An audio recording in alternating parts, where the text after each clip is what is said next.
With 2021 behind us, it's time to look back at my favorite horror films of the year. From horror comedies to body horror, there's a little bit of something for everyone on this list. So sit back, relax, subscribe to the channel, be sure to leave a like, and let's get right into the list.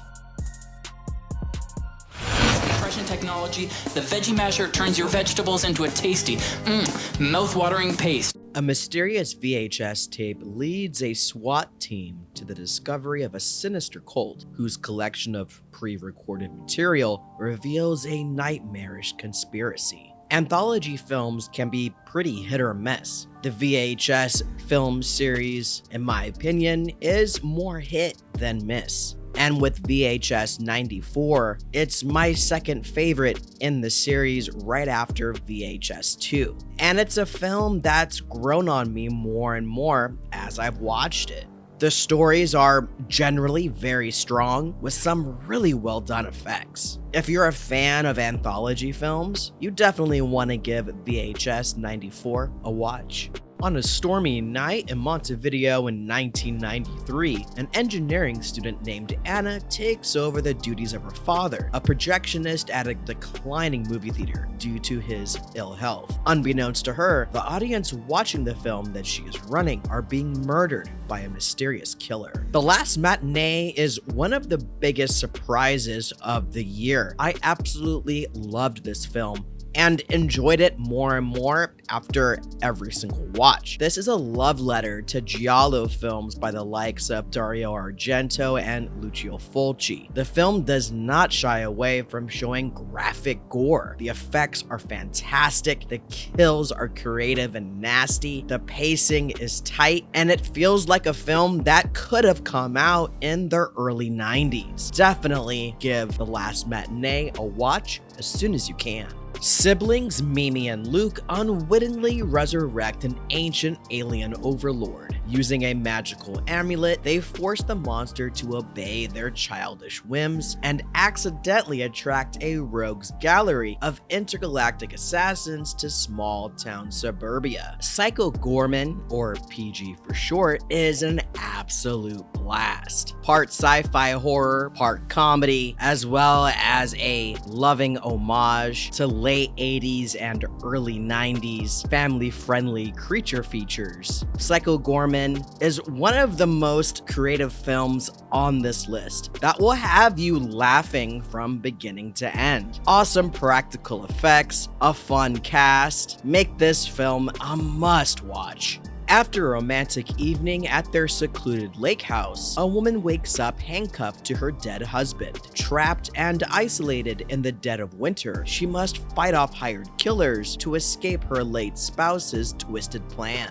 Till Death is full of twists and turns, as well as being full of suspense. Megan Fox is fantastic in the film. It's great to see her in a horror film again, and I'd love to see her in more. The cat and mouse aspect of the film is fantastic, and the film is expertly paced. The film also kept me guessing as to what was going to happen next. This is a twisted little thriller that will not disappoint. Reeling from the unexpected death of her husband, Beth is left alone in the lakeside home he built for her. Soon, she begins to uncover her recently deceased husband's disturbing secrets. The Night House seriously got under my skin and really creeped me out. Just when I thought I felt like I had the story figured out, it threw me for a loop and completely surprised me, especially with its ending. Rebecca Hall is incredible in this film, and I couldn't help but feel for her character. One aspect that I wasn't expecting was the mystery to the film. We peel back layers and layers along with Beth. The Night House is a moving and unsettling film that'll really get under your skin. Families were terrorized at the orphanage. Someone wants them dead, apparently with black magic that is very deadly. She has a grudge, and she was also born because of the sins of the orphans, who formed her into the Queen of Black Magic. The Queen of Black Magic is a brutal and intense Indonesian horror film. The effects in this film do not hold back. It's full of gore and brutality. There's fantastic performances, and the stakes keep going higher and higher. There's this ever-present feeling of dread throughout the film, and there's never really a moment where you can really catch your breath.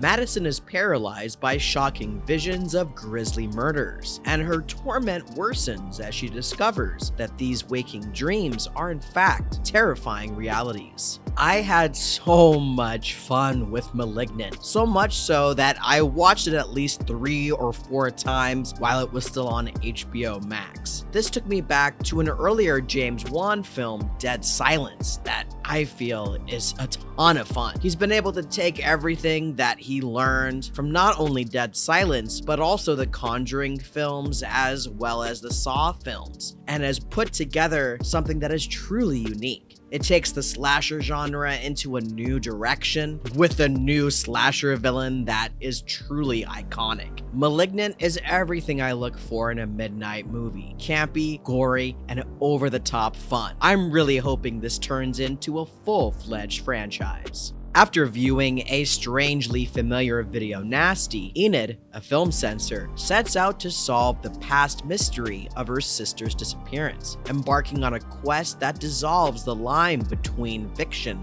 and reality. Censor is a film that's grown on me more and more every single time that I've rewatched it. So much so that I went ahead and ordered the Vinegar Syndrome release, which is one of my favorite releases of last year. It's not only a well-crafted and scathing commentary on censorship during the video nasty era of the early 80s, but it's also a well-done crash course on films that came out during the era. I can't recommend Censor enough, especially for you cinephiles.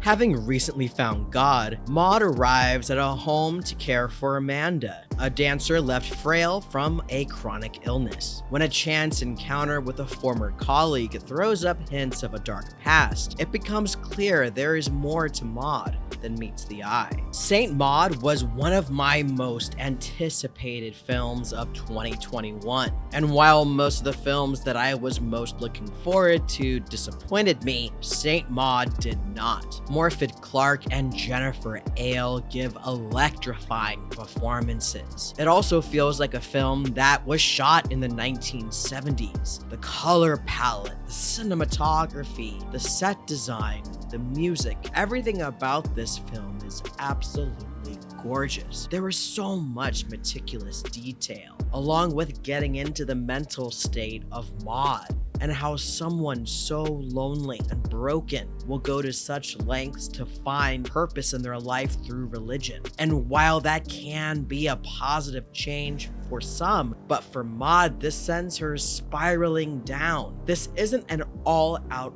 horror film. Saint Maud is one of those films that's very understated. A lot of it is character study, but when the horror does happen, it's effective. And the story of Maud is quite heartbreaking. Alexia, a woman who, after being injured in a car accident as a child, has a titanium plate fitted into her head. Titane is a French body horror film written and directed by Julia Ducournau, who also wrote and directed the fantastic Raw. Her sophomore effort, in my opinion, is even better than her first film, which I didn't think it was possible. Agathe Roussey, who made her feature film debut, is incredible. I would have never known that this was her first time in a film. Titane is equal parts disturbing and heartwarming, which seems like a strange combination, but it somehow works in this film. I'm being super vague about the story on purpose. I went into this film really blind. There are so many surprises, and I did not see where this film was going. Ever since I saw Titane in October, I have not gotten this film out of my mind, which is why Titane is my favorite horror film of 2021. What were your favorite horror films of 2021? Let me know down in the comments below. While you're at it, be sure to leave a like and don't forget to subscribe to the channel. It helps out the channel a ton. Thank you so much for coming by, and I'll see you guys on the next video.